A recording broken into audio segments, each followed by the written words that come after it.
Ladies and gentlemen, I bring you a message of hope, not fear. A message that I hope will galvanize us all into much needed action. The problem is quite simple. Anarchy and chaos prevails in Washington, D.C. because the federal government has seized powers to which it is not entitled to and is passing masses of laws that are 100% unconstitutional. And when you get men setting themselves up as greater than the Constitution of the United States, you get anarchy and eventually tyranny. It's taken me 25 years to come to the conclusions that I have come to. And I want to tell you that one of the biggest things I discovered in my work was the existence of a supranational committee composed of 300 men. I came across this quite by accident when I was serving in Africa, in Angola, and I was given a series of documents which were only supposed to be handed in to top-level people. They were what we called above the top level of classification of intelligence documents. And there I discovered that whilst I thought I was in Africa fighting against the invasion of the communists, I was in fact fighting to introduce socialist regimes in the black African countries, and that I was actually working for a committee called the Committee of 300, also known in intelligence circles as the Olympians. In my book, The Committee of 300, which took 20 years of research, and incidentally, I was only a little bit behind with Karl Marx. He spent 30 years in the British Museum in London, where he got most of his things from. I point out that the British East India Company was the most powerful trading company in the world. They made their massive monies out of the dope trade. They first grew prime poppies in Kew Gardens in Kensington, London, got the best producing opium poppies. They then shipped them to Benares in India, where they began a massive plantation of poppies, opium-producing poppies.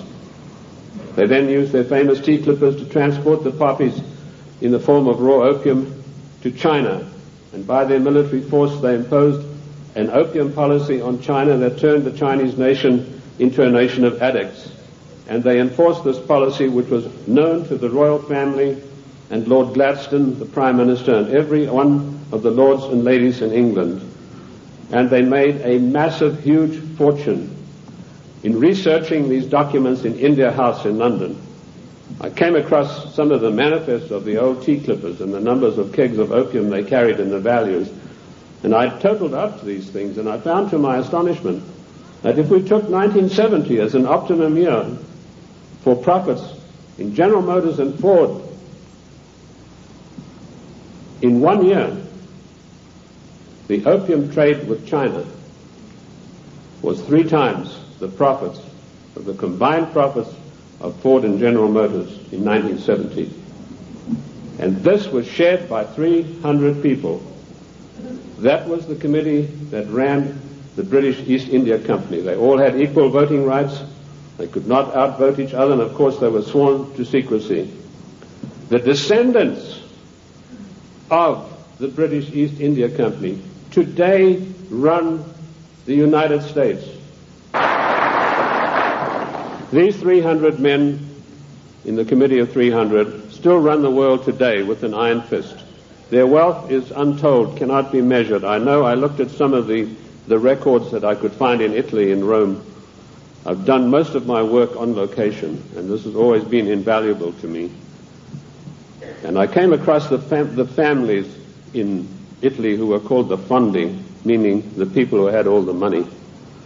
They were all members of the Committee of 300, the Lucatis, the Recanatis, the Volpi du Miseratis.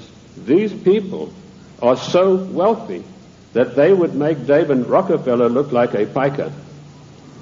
That is how rich they are. And this is the committee that runs the world. Now, in my book, The Committee of 300, I name every one of them. This is not a book that talks about they. It gives you specifics. And I must say I do the same thing in my new book, Socialism, The Road to Slavery, which was 10 years in researching. On July the 4th, 1789, George Washington told the Congress, it is necessary for us to impose tariffs to protect the manufactories of our colonies. That was the first trade barrier. Now, let us dispose for once and for all with the words that have been implanted on our minds, like isolationist, and you are for restricted trade,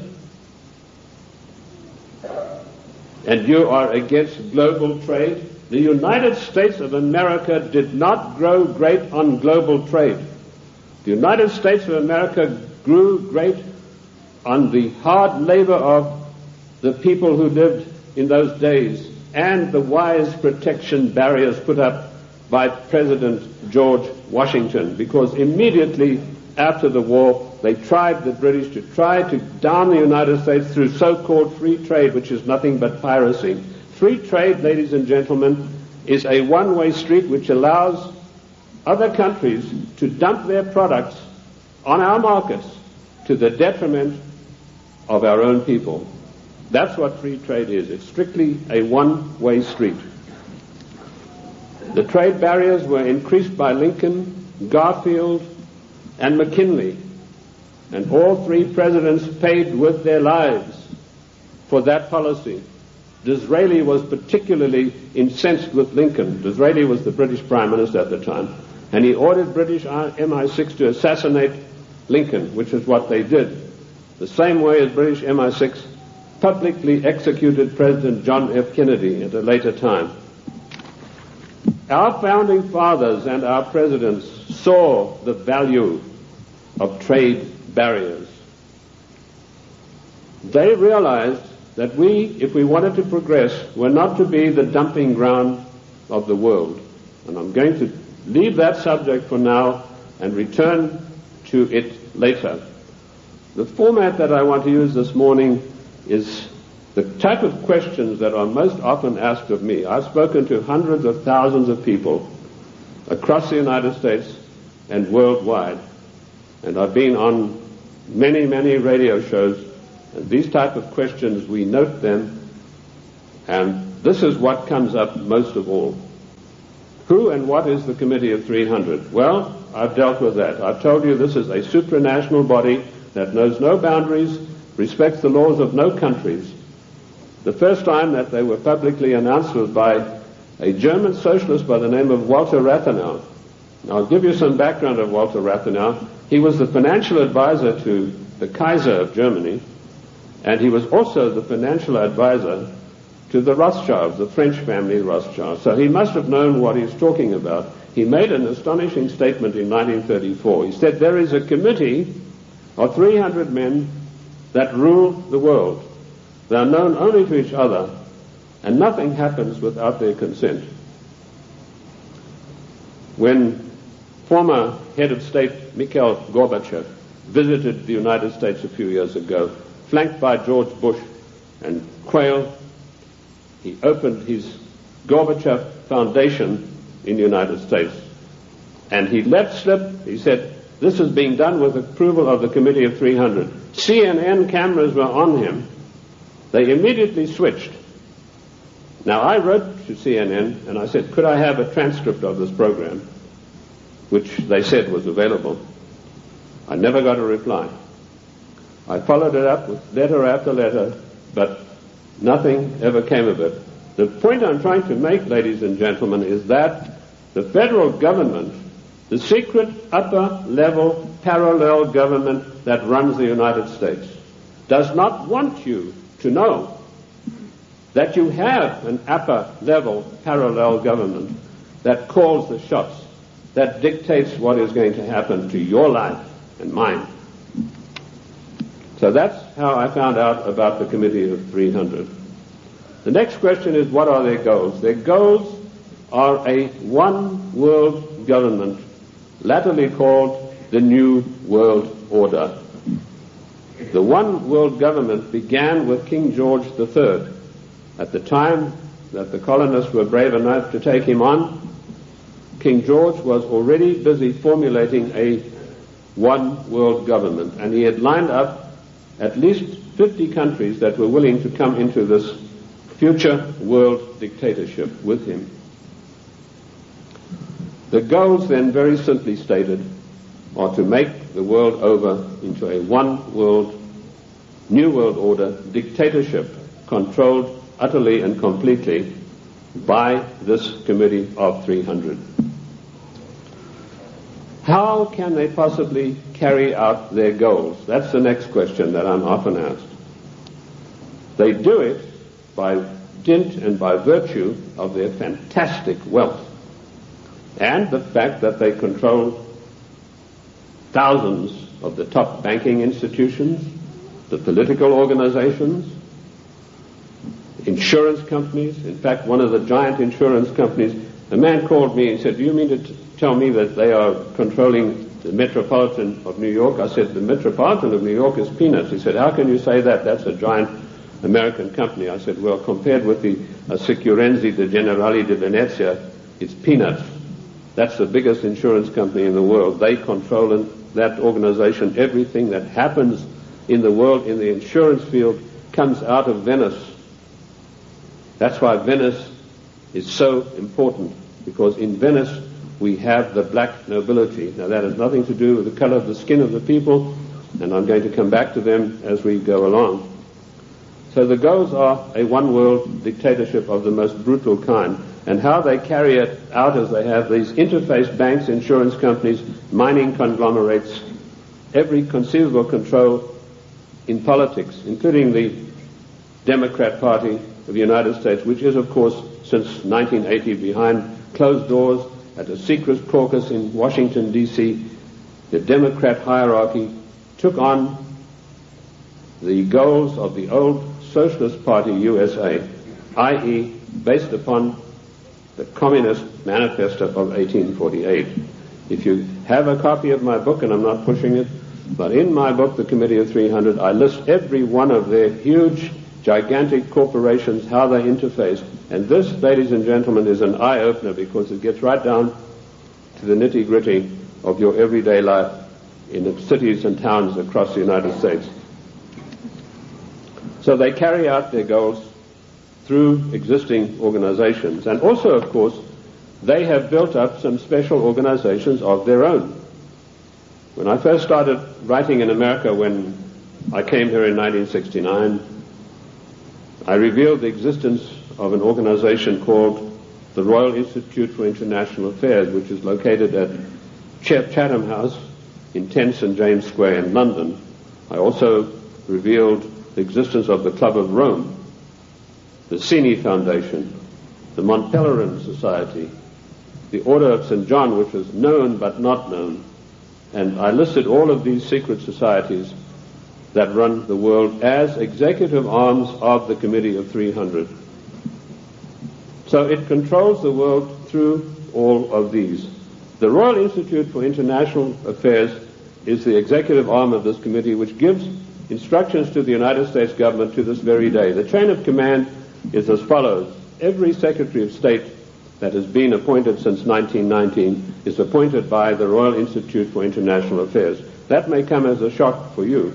You think you vote and you put a conservative in the White House, and then he appoints supposedly or allegedly conservative people to carry out the policies that you wanted him to implement. Surprise, surprise.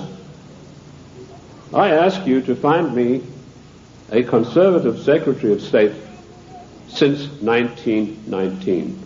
And if you search diligently and apply the correct rules, you will come up blank.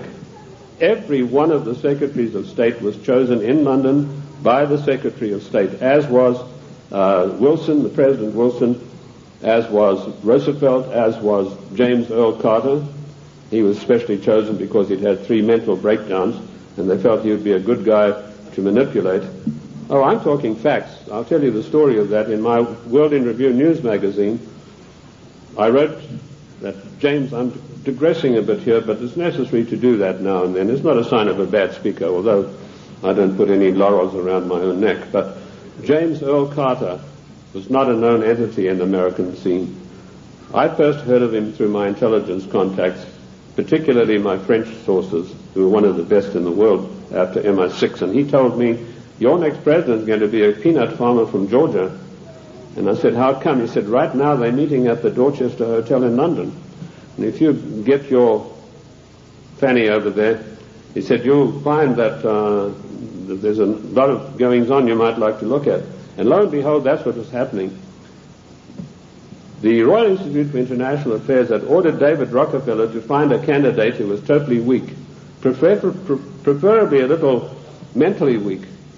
And they put one of the greatest brainwashing specialists in the world, trained by the Tavistock Institute for Human Relations, Dr. Peter Bourne, on the job. And he said, it's funny you should say that.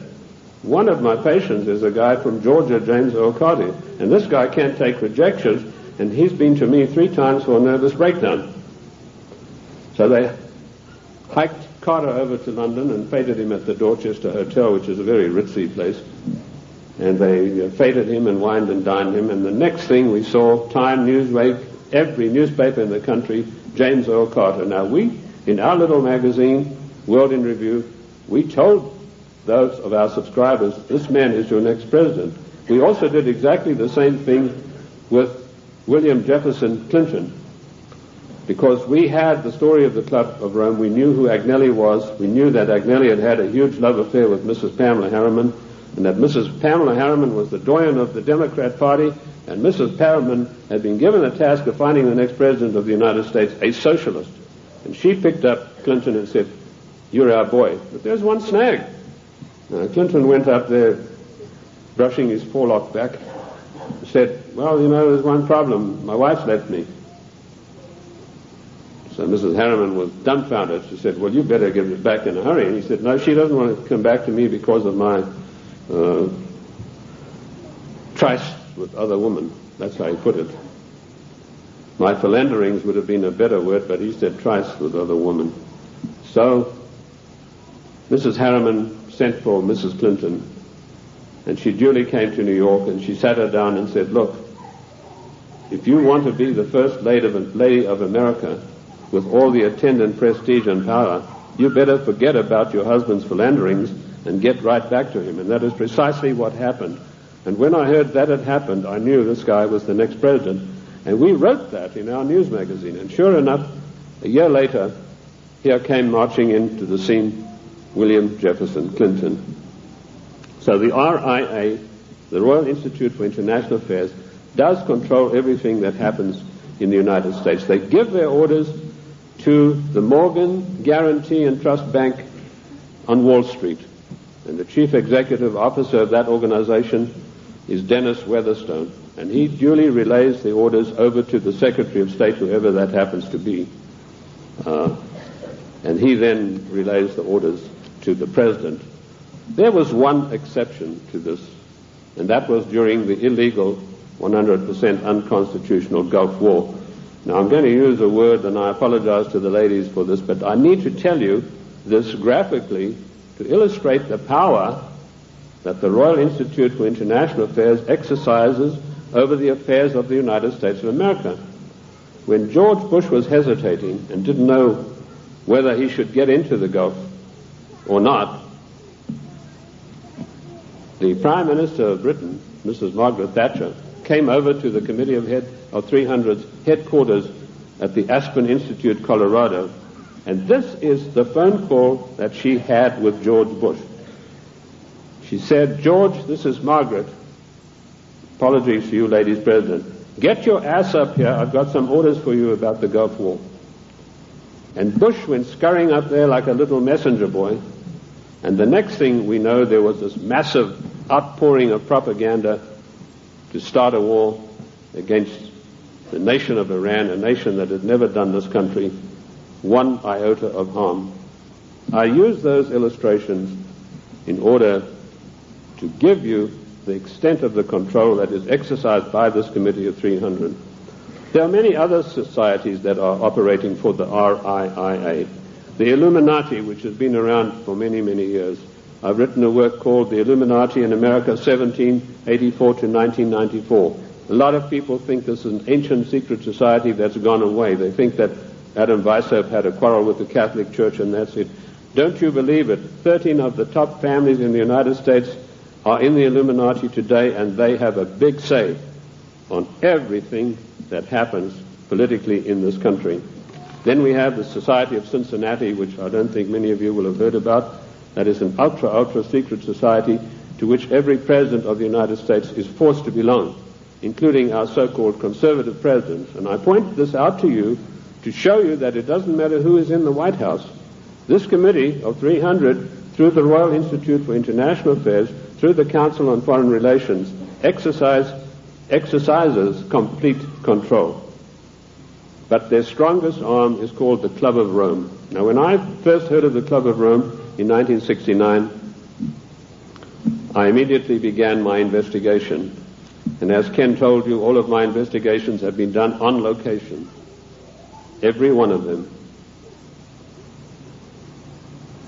The Club of Rome is one of the most insidious, baneful organizations in existence today, which has done intolerable, immeasurable harm to the United States of America. This committee of 300 told a man called Aurelio Pecci to form this Club of Rome with the main object of bringing down the industries and the agricultural development of the United States. He immediately wrote a paper in which he said there are too many people on the earth, and that the United States, with its industrial development, its agricultural development, is responsible for this curse of overpopulation. And he picked up the documentation for his work from Lord Bertrand Russell, a senior statesman of the Committee of 300. And Lord Bertrand Russell had written a work called The Impact of Science on Society. And if you can ever secure a copy of that book, which I doubt you'll be able to get, you will see in there that he said the world is grossly overpopulated and we have to get rid of at least half of the world's population, and it doesn't matter how we do it. So the Club of Rome was instituted and organized to start an attack on the world's population using the United States as the whipping boy.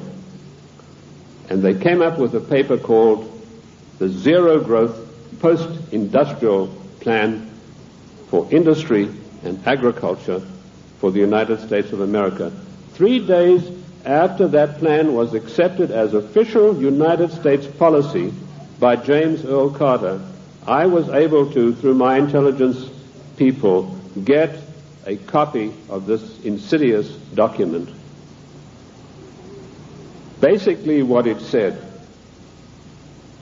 was that the middle class in the United States of America had to be destroyed, because in the coming push to a world order, the middle class would be the stumbling block, because history had shown that the peasant class in ancient days, when they had revolted, were just easily crushed. There was no resistance. But now had grown a new super class of people in the United States called the middle class, who had long-term employment, who had job security, who were well paid, who could afford to buy the products that were made by the United States and didn't need to buy products from China or anywhere else. And the Club of Rome post-industrial zero-growth paper said this has got to stop. We have to bring down the middle class of the United States. And the way that we will do this, the way that we will accomplish this task, is by crushing their industries. In 1980, based on this report, I wrote a small work, a booklet, called The Death of the United States Steel Industry. And in that I told of a French aristocrat by the name of Etienne Davignon. And I'm sure there's not a single steel worker in America out of a job who's ever heard of this man's name. But they put this aristocrat onto the job of destroying first the steel industry. In my book in 1980, I said that by 1985 we would have silent blast furnaces. the rolling mills would be stopped. There would be no more shipbuilding. We'd have thousands of skilled workers who'd passed the skills of their trade down for generations, who were forever dispossessed of their jobs. If you go to the northeast United States today, ladies and gentlemen, and I've just been up in Cleveland where I had a very good radio address I gave there, you will find that what I said in 1980 has unhappily come to pass. In 1970, the United States had 5,000 ships built by good United States know-how, using good United States steel. 5,000 ships sailing the high seas. Last year, we had exactly 270 such ships, and at least 50,000 steel workers permanently out of a job, jobs that will never come back. What happened? Did we suddenly lose our marbles? Did we suddenly lose that great American know-how of getting things done? Did we lack finances? Did we run out of money? No. None of those things happened. What happened was this dastardly Club of Rome had sent their emissaries to the United States to deliberately destroy our steel plants. And they did it by opening the doors of so-called free trade. And everybody who signed the NAFTA treaty and everybody who signs the GATT treaty when it passes is a traitor and a seditionist.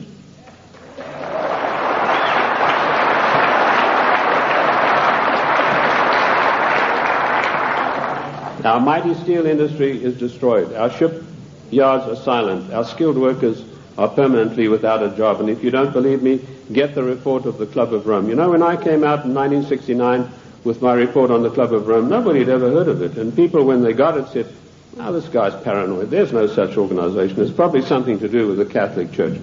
Well, surprise, surprise, 25 years later, last year, the Club of Rome celebrated its celebratory anniversary, and Alexander King, its chairman, stated, "The American people henceforth must get used to the idea that they will never, ever again in their lifetime have full employment." What a scandalous thing that our government is fully cooperating with this organization built up by the Royal Institute for International Affairs to destroy the middle class of the United States and to add to the policies of global genocide. And that brings me to the next question. What is the Global 2000? Once again, when I heard about this policy, it was 3 days after it had been accepted by the United States government as its official policy. And the Global 2000 was a blueprint for mass genocide produced by the Club of Rome. Basically, what the Global 2000 calls for is the destruction of half of the world's population by the year 2050. Hence the title 2000. They built a case based on Bertrand Russell and H.G. Wells' findings that the world was going to be overpopulated, would be a terrible place to live in. That was picked up by a fellow called Robert Strange McNamara, and a stranger individual you're not likely to meet in this world. And this fellow had a conference of all the leading bankers about 12 years ago, and he said the biggest menace facing the world today is the American middle class and overpopulation. He linked the two together. And he said, by the year 2050, this is the state of the world. All of these unfed, unwashed people, no jobs. He said, do we want to live in a world like that?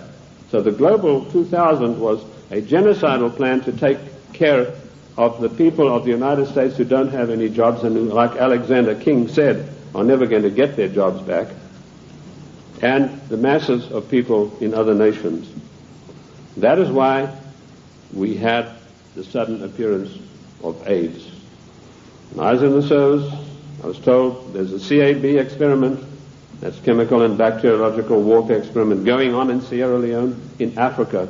That's a remote corner of Africa, West Africa, just above Liberia. If you look at your map, your atlas, and you'll see where it's located. Why Liberia? Extremely hard country to get to. You have to fly from London That's the only way you can get there. You land on an island and then you've got to take a ferry across to the mainland. And of course, all people taking the ferry are heavily scrutinized. And I managed to work my way. I was told the Americans were doing the CAB experiment. I managed to work my way to within striking distance of a small mission station. And what I discovered was that these blacks were coming in from the bush to this mission station with broken arms or an ulcer on the leg or something like that. And they were ostensibly being treated there, but they were dead by the evening.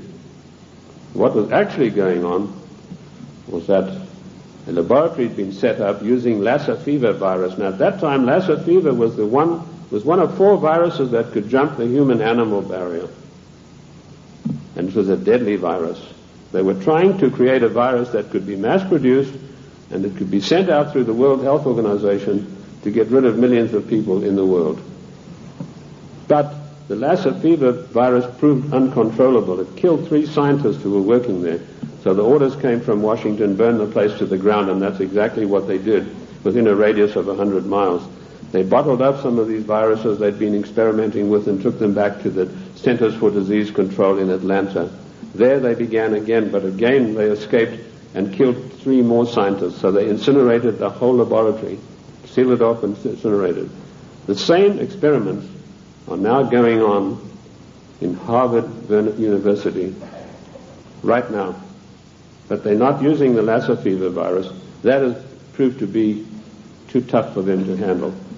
Instead, the United States government gave millions of dollars to the United States military chemical and bacteriological warfare establishment at Fort Detrick, and they began experimenting with the AIDS virus. I knew about the AIDS 3 years before the word ever came out in the world, in the United States particularly, because of my field work in Sierra Leone. The British government used their Porton Down CAB facility. It's easier to get into the Bank of England vaults than to get into Porton Down. All the deadliest viruses in the world are being crafted there, in pursuance of the goal, the Global 2000, to decimate the world. Shortly after this experiment had finished at Fort Detrick, the World Health Organization started a massive vaccination campaign. They said, for once and for all, we're going to wipe out the scourge of smallpox. They chose Africa and Brazil, launched a massive vaccination campaign. Immediately, AIDS began to appear.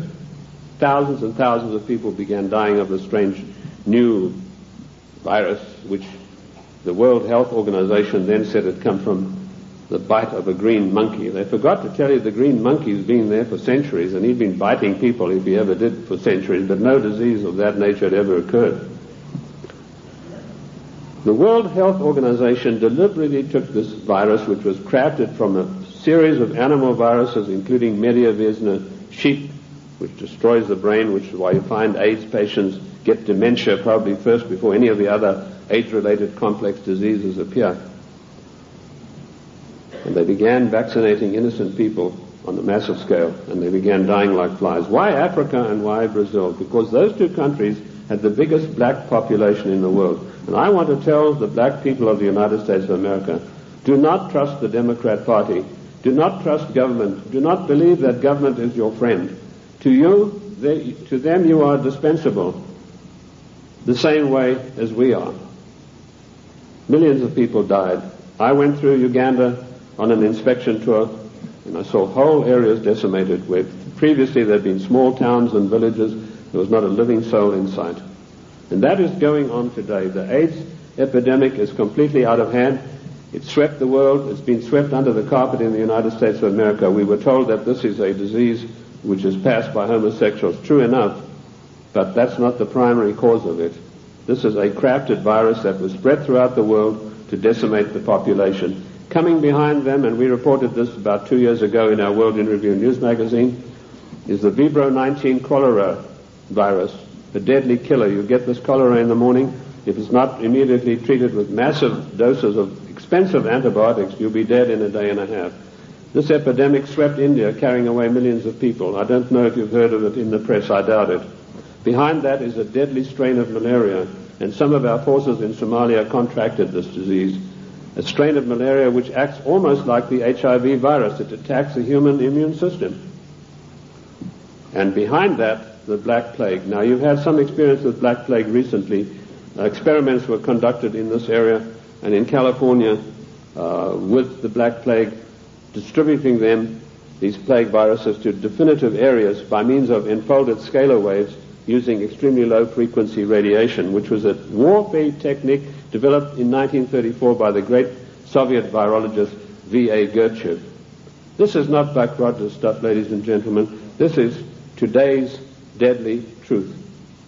So some of the Indian reservations were targeted, and all of a sudden they began dying of Black Plague. And then we were told, well, the harvest mouse droppings are responsible. Well, the harvest mouse has been doing his droppings for centuries, but none of them got the Black Plague before that. But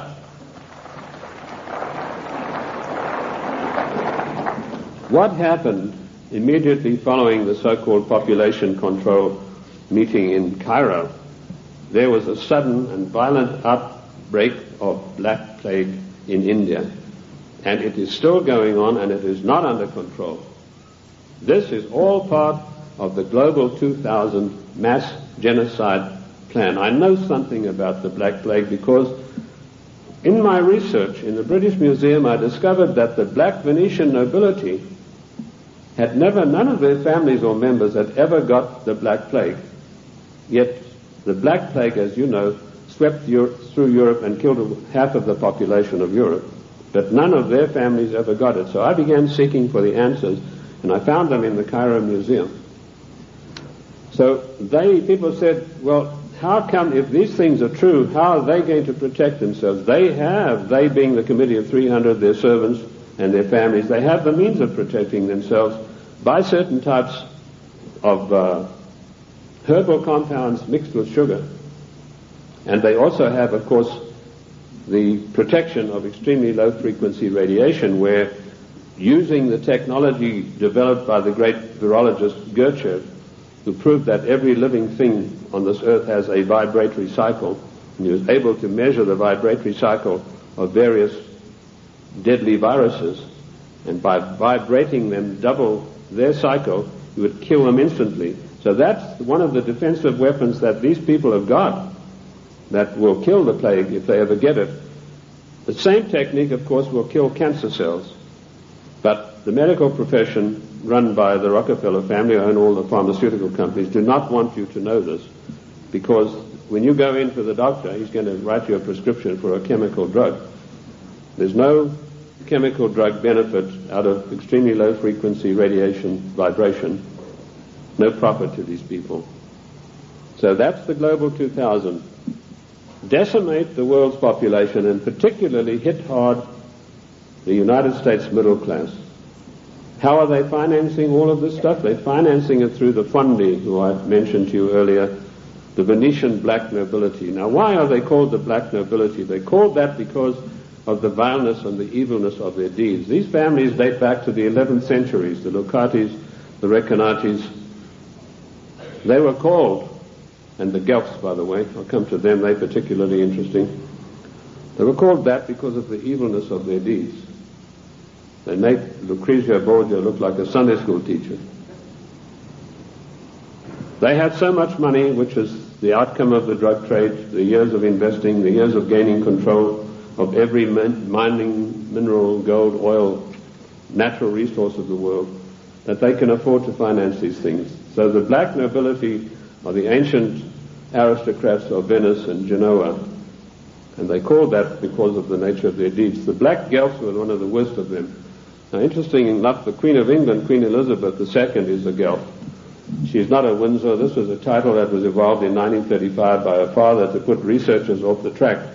I like to include myself in that category, although I wasn't doing it then. I was much too young to be doing it, but he didn't like that certain people were getting hot on the track of who this royal family actually was, and so this was put out that they are the House of Windsor. They are not. They're the House of Guelph, and it's important for us to know that, because every time there's a financial crisis, it follows a meeting of the black Guelphs upon the Royal Britannia yacht of the Queen of England, which anchors off the coast of Venice. And all the world bankers meet over there and say, now this is what we're going to do to country X.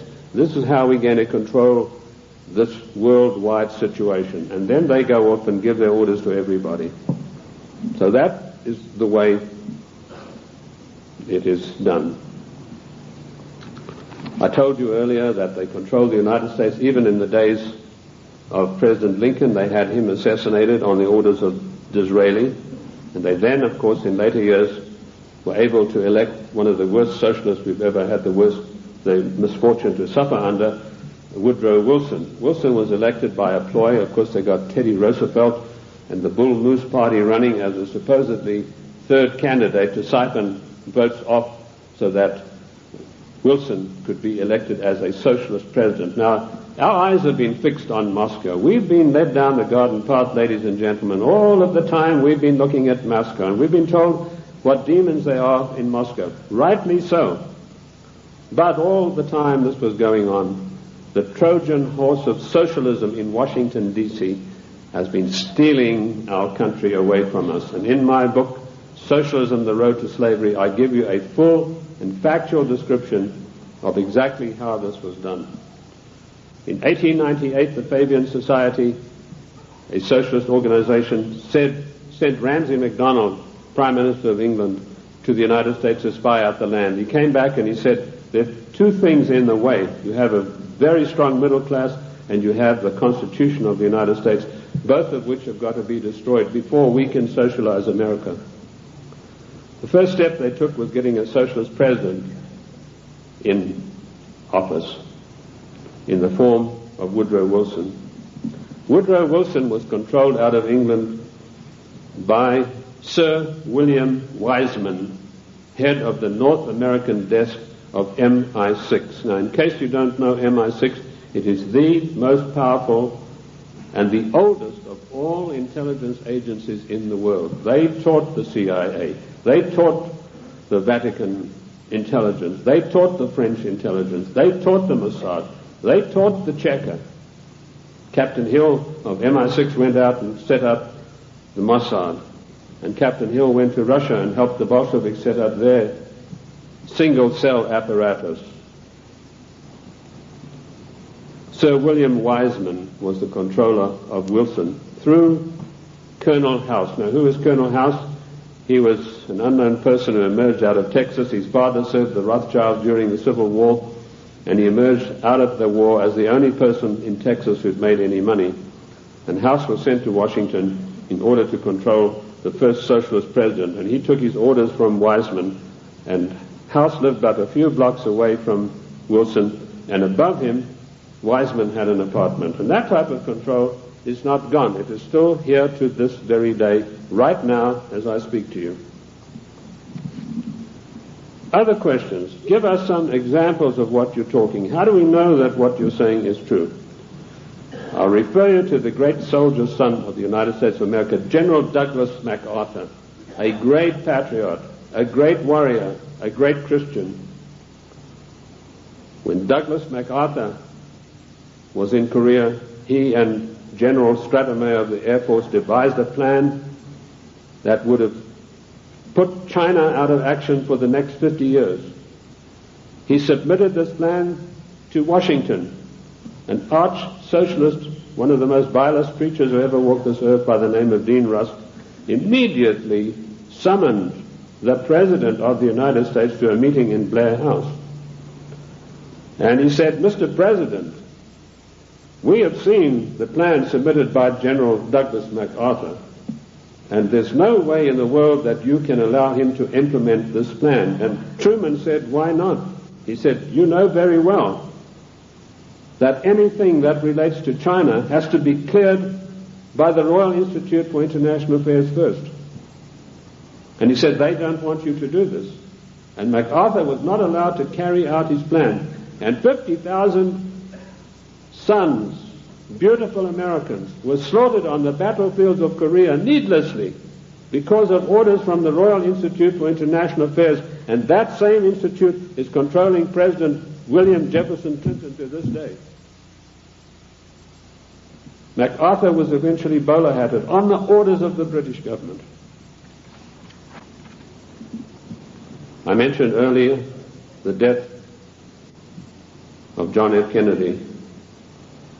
Given the methods that are well known in intelligence circles of how to get rid of bothersome people, it would have been a very simple matter to make it look as though Kennedy had died of a heart attack or some other natural cause.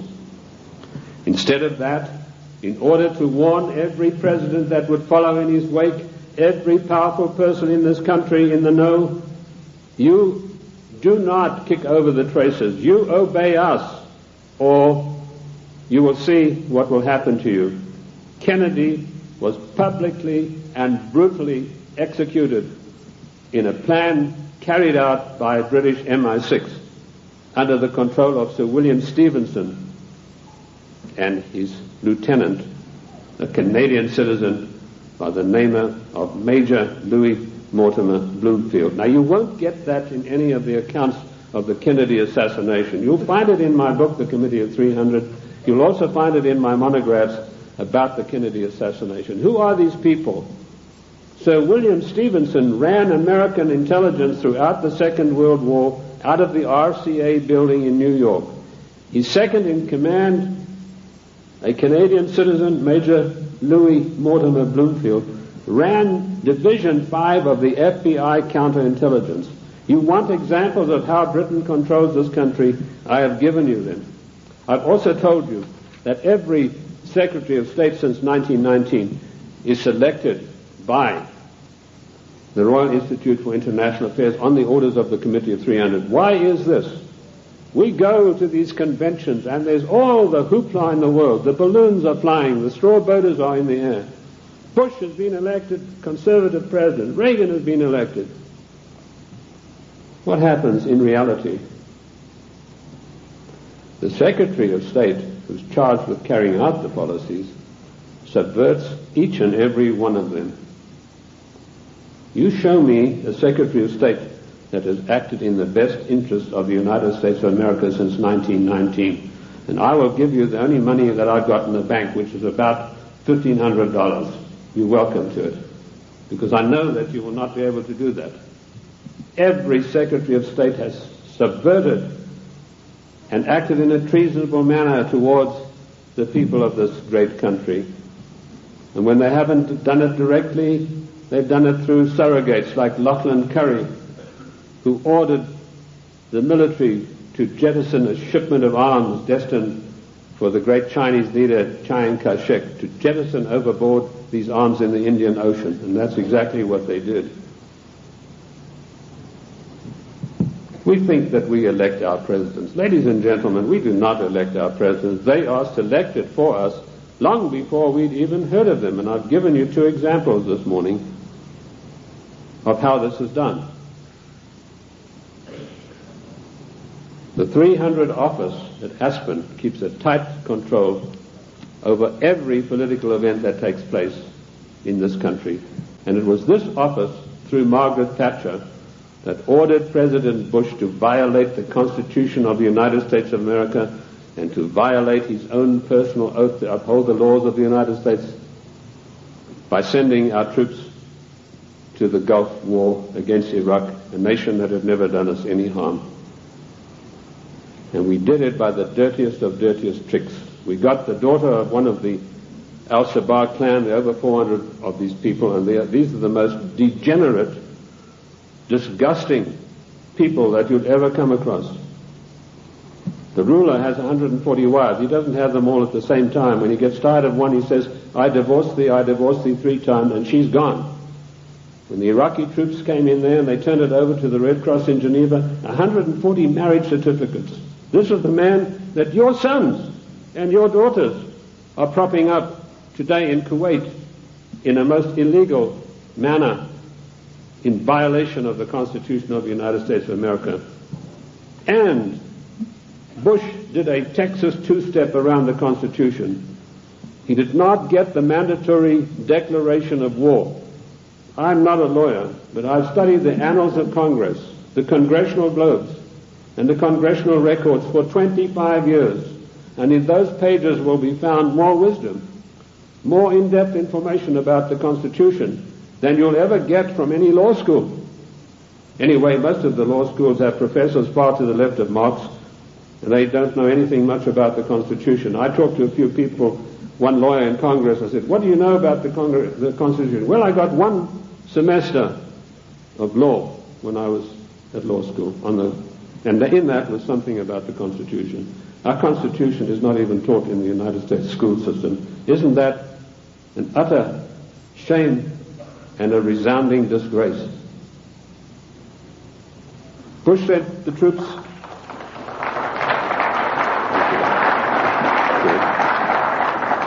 Bush did not get a constitutional declaration of war. This is a very difficult area of the Constitution. It's probably one of the most complex areas of the Constitution. It's a 5-step process that involves both houses making separate declarations, then joint declarations, then the army has to be informed, and then the public has to be informed, and then we have to be told whether this is a private war or a public war, i.e. whether all the armed forces are going to be employed or only one branch. In so-called police actions, the President has 45 days to use only one branch of the service. Bush violated his oath of office by going to the United Nations, to which we do not belong, and getting them to give him a so-called color so that he could send our troops to the Gulf. Our troops to this day are in the Gulf illegally, in violation of the Constitution of America, and we're still paying for it. The story that the Gulf states put up all the money, you go and ask the General Accounting Office, as I did, how much money have they paid? We are still paying for the Gulf War, and now we've got another huge bill to meet, billions of dollars, for Clinton's fantasies, to go out there and support this disgusting Al-Shabaab clan. I don't know if you know the story of Kuwait. It's really a horrendous one. I don't want to get into that too much, but that land was stolen from the Iraqi people by the British imperialists. They came in and drew a line through the sand right through the middle of the most important oil fields that had just been discovered, the Rumelia oil fields. Thenceforth, this is going to be called Kuwait. And they brought up these tame sheikhs from Bahrain and put them in as the rulers. And since then, they've been stealing the oil off Iran, and the proceeds go to the British banks in the city of London for the Committee of 300. They're just doing the same thing now in South Africa with the gold. That's part of their tactics to gain control of all natural resources through the world. I also touched briefly on Giovanni Agnelli and Mrs. Clinton and how she had left her husband, and Pamela Harriman. Pamela Harriman, for her duties in getting Clinton elected, was given a plum job as ambassador for the United States to France. And this is what happens to the traitors. Patriots are punished and traitors are rewarded. Dennis DeConcini, who voted for the giveaway of our property in Panama and who voted for the crime bill and every other obscenity that is passed by the federal government in violation of the Constitution, he's now going to get a plum ambassadorship when he retires, on top of his huge pension of something like $200,000 a year. I've been asked whether Clinton will stay the full term. Yes, he will. Clinton will stay the full term because he's been given a job to do, and that is to pass certain far-reaching socialist measures. And he's been very successful in doing that with the help of so-called Republicans. I personally am not in favor of political parties. I'm like George Washington. He said, political parties are baneful, and in the long run they are harmful. What happened in NAFTA? A so-called conservative, Mr. Newt Gingrich, who I wouldn't trust as far as I could throw him, went out and acted as the floor manager, as the party whip in true parliamentary style, and he whipped up 132 Republicans, so-called, to support NAFTA. And no doubt he will do the same thing with this dreadful GATT treaty, which is coming up in a vote in the lame duck session. So he's going to run, and I'll let you into some information which I just got a few days ago from French intelligence. Clinton would not be able to run on his record or anything that he's done or anything meritorious. So what he's done, he's sent emissaries, and this is the first time you're going to hear this. You might hear it in 1996, but this is the first time you're going to hear this now. He has sent emissaries to Iran to dig and promise huge sums of money to any of the Iranians who will come up with the actual documentation of the scandal where our prisoners were kept there until Reagan was elected the president. And if he can come up with this documentation, he's going to keep them. In 1996, he's going to come out and say to America, I have here documentary proof of how bad your Republicans are, President Bush and Reagan. Look what they did. And on the strength of that, he hopes to run in 1996. That's what he's doing now. He's taking the money that he's not entitled to, and he's using it to bribe the Iranians to come up with these documents. I don't know that they will, because I think they like him even less than I do, and that's saying a lot. What is the Clinton agenda? Clinton has been instructed to socialize America, and let me tell you that the enemy in Washington is more to be feared than the enemy in Moscow. I've said this for years. And we have creeping socialism in this country today which has nowhere to go but to communism. In the New World Order, one world government. That is the direction that William Jefferson Clinton is pushing this country as hard as he can go. Nothing has changed. The Constitution of the United States is immutable. I violently disagree with Justice Ginsburg, who says the Constitution is flexible. The Constitution is not flexible. Our founding fathers meant it to be an immutable document that would stand the test of the ages of time and foil people like William Jefferson Clinton and Roosevelt and every other dictator that is going to follow, unless we stand up and take back our states' rights.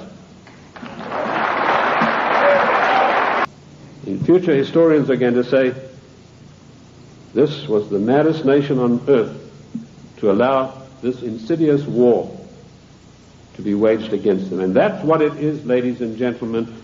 This is a war to the death for the United States of America. The only thing that is making it unrecognizable as a war, there are no big drums being beaten, there are no flags waving, but we are being insidiously destroyed in a trade war. And GATT is a coup de grace to kill off the American middle class for once and for all. This is a war to the death against the people of the United States. The Committee of 300 wants to reduce us through socialism into a nation no better than the third world countries. That is the aim and object of all of this. Once a nation is destabilized, it's very easy to deal with it and push it into a socialist new world order, a one world government. Ladies and gentlemen, I want to say to you today, the time has come for us to recognize that we are 50 individual nations.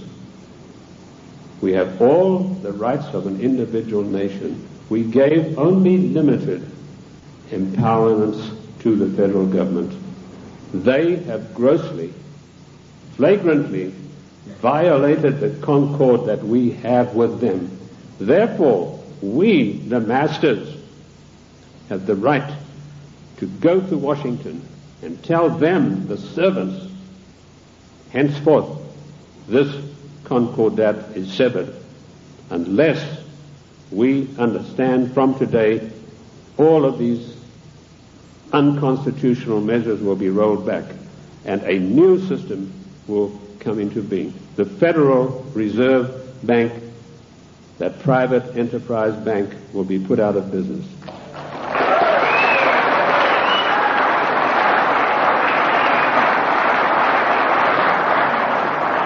Ladies and gentlemen, this is not anarchy. This is the God-given right of each of the 50 nations, of which the state of New Mexico is an individual nation. We are the only entity in the entire world that has a legal document that allows us to dissolve the federal government without resorting to violence and bloodshed.